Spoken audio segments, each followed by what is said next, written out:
महाराष्ट्र के बुल्ढाना में जो बस हादसा हुआ उसके बाद से लोग लगातार ये सोच रहे हैं कि क्या बसों में सेफ्टी नहीं होती है। क्योंकि जब आप बसों के लिए टिकट कटवाते हैं या फिर बस से एक जगह से दूसरी जगह जाने की सोचते हैं तो आपको लगता है कि बस बड़ा सुरक्षित है। लेकिन क्या बुल्ढाना वाले मामले में बस सुरक्षित नहीं था?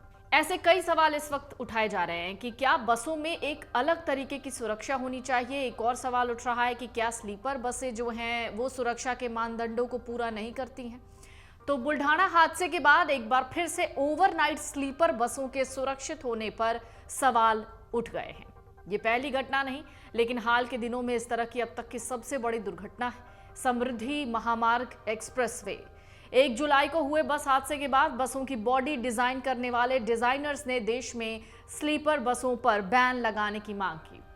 उन्होंने देश भर में चलने वाली लंबी दूरी की ऐसी बसों की तुलना चलते हुए ताबूत से करके इसकी गंभीरता को उजागर करने की कोशिश की। महाराष्ट्र के बुल्ढाना में समृद्धि महामार्ग यानी एक्सप्रेसवे पर एक भयंकर रोड हादसा हुआ। 26 लोगों की मौत ने स्लीपर बसों की सुरक्षा को लेकर सवाल खड़े कर दिए। 1:45 से 2 बजे तक के बीच का जो हादसा हुआ, उस हादसे ने एक एक करके कई सवाल उठा दिए हैं। बसों की बॉडी तैयार करने वाले डिजाइनर्स ने बुल्ढाना दुर्घटना को देखने के बाद सभी स्लीपर बसों पर प्रतिबंध लगाने की मांग की। उन्होंने इन स्लीपर बसों को सड़कों पर चलते हुए या दौड़ते हुए ताबूत करार दे दिया। बुल्ढाना हादसे में जान गंवाने वाले सभी लोग नागपुर से पुणे जाने वाली एक स्लीपर बस में सवार थे। इनके कई किस्से हैं, कई लोगों की पहचान उजागर नहीं हुई, इसलिए उनका सामूहिक दाह संस्कार किया गया। एक रिपोर्ट के मुताबिक MSRTC बसों का नया लुक तैयार करने वाले रवि महिंदले ने कहा कि स्लीपर बसें यात्रियों को लेटने की सुविधा तो देती हैं, लेकिन उनकी आवाजाही के लिए बहुत कम जगह बचती है। ये बसें आमतौर पर 8 से 9 फीट ऊंची होती हैं, इसलिए अगर वो अचानक एक तरफ झुक जाती हैं तो यात्रियों के लिए आपातकालीन एग्जिट यानी आपातकालीन निकास तक पहुंचना असंभव हो जाता है। इसके साथ ही बाहर से बचाव की कोशिश कर रहे लोगों को भी कठिन काम का सामना करना पड़ता है।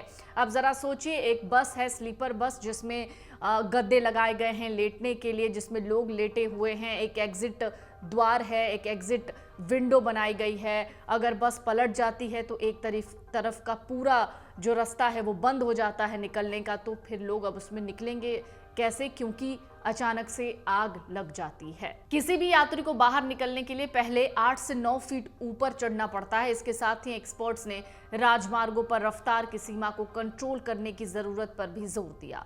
सेव पुणे ट्रैफिक मूवमेंट के हर्षद अभ्यंकर कहते हैं, समृद्धि महामार्ग पर गति सीमा 120 किलोमीटर प्रति घंटा है, लेकिन हमें पहले 100 किलोमीटर प्रति घंटे की रफ्तार से गाड़ी चलाने की अपनी क्षमता साबित करनी होगी। सरकार को गति सीमा कम करनी चाहिए। दुर्घटनाओं की संख्या कम होने पर वो इसे धीरे धीरे बढ़ा सकती है।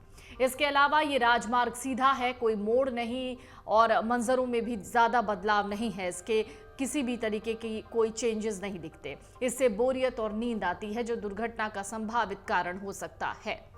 MSRTC की नई बसों को डिजाइन करने वाले महेंद्रले कहते हैं, वो सड़क परिवहन मंत्रालय को कई बार चिट्ठी लिख चुके हैं, जिसमें उन्होंने स्लीपर बसें बनाने पर प्रतिबंध लगाने की मांग की।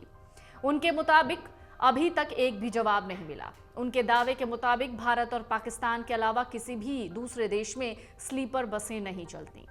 हालांकि आपको बता दें कि किसी भी तरीके से एक अगर दावा किया जाता है किसी मीडिया चैनल के जरिए, तो एक्सपर्ट्स भी कहते हैं कि हाईवे पर चलने वाली बसों की स्पीड लिमिट पर भी जोर देना चाहिए। मसलन समृद्धि महामार्ग पर अधिकतम स्पीड है 120 किलोमीटर प्रति घंटे, लेकिन कुछ एक्सपर्ट्स का मानना है कि पहले हम ये सुनिश्चित कर लें कि ये वाहन 100 किलोमीटर की रफ्तार में चलने के लिए सुरक्षित है। इनका ये भी कहना है कि जब इस स्पीड पर दुर्घटनाएं कम हो जाएं तो बाद में जाकर सरकार स्पीड लिमिट बढ़ा सकती है। इस दौरान कई तरीके के कमेंट्स भी हमें देखने को मिले, जिसमें लोगों ने कहा कि बसों की जो ऐसी दुर्घटनाएं होती रहती हैं, इसके पीछे ज़्यादा स्पीड होती है, सड़कों का ठीक तरीके से निर्माण ना होना होता है और बहुत सारे कारण इस दौरान गिनाए गए हैं, जो जाहिर है कि यात्रियों के लिए बड़ा अनसेफ है। तो बुल्ढाना में स्लीपर बस के हादसाग्रस्त होने के बाद बस में आग पकड़ लेने की घटना पहली नहीं है। नागपुर से पुणे जा रही इस बस के दुर्घटनाग्रस्त होने से 26 लोगों की जान चली गई। इसी साल अप्रैल में कन्याकुमारी से कोयम्बटूर जा रही स्लीपर बस में भी आग लग गई थी। हालांकि इसमें वक्त रहते सभी लोग सुरक्षित बाहर निकाल दिए गए। स्लीपर बसों के साथ हो रही बड़ी दुर्घटनाएं पिछले साल अक्टूबर में महाराष्ट्र के ही बाकी जगहों पर भी देखने को मिली। नासिक में एक लग्जरी स्लीपर बस ट्रक से टकराकर धू धू कर जल उठी थी। उसमें भी कम से कम 12 यात्रियों की मौत हो गई थी, 40 से ज्यादा बुरी तरीके से जल गए थे। इसी तरह से यूपी से गुजरने वाली लंबी दूरी की कई बसें, स्लीपर बसें हादसे का शिकार हो चुकी हैं। अमर उजाला अब आपके टीवी पर भी। अपने स्मार्ट टीवी पर YouTube पर सर्च करें अमर उजाला, चैनल सब्सक्राइब करें और देखें ताजा खबरें, वो भी HD क्वालिटी में। और हाँ, बेल आइकन दबाना ना भूलें ताकि हर खबर हो आपके घर। अमर उजाला, निष्पक्ष, निर्भीक, निरंतर।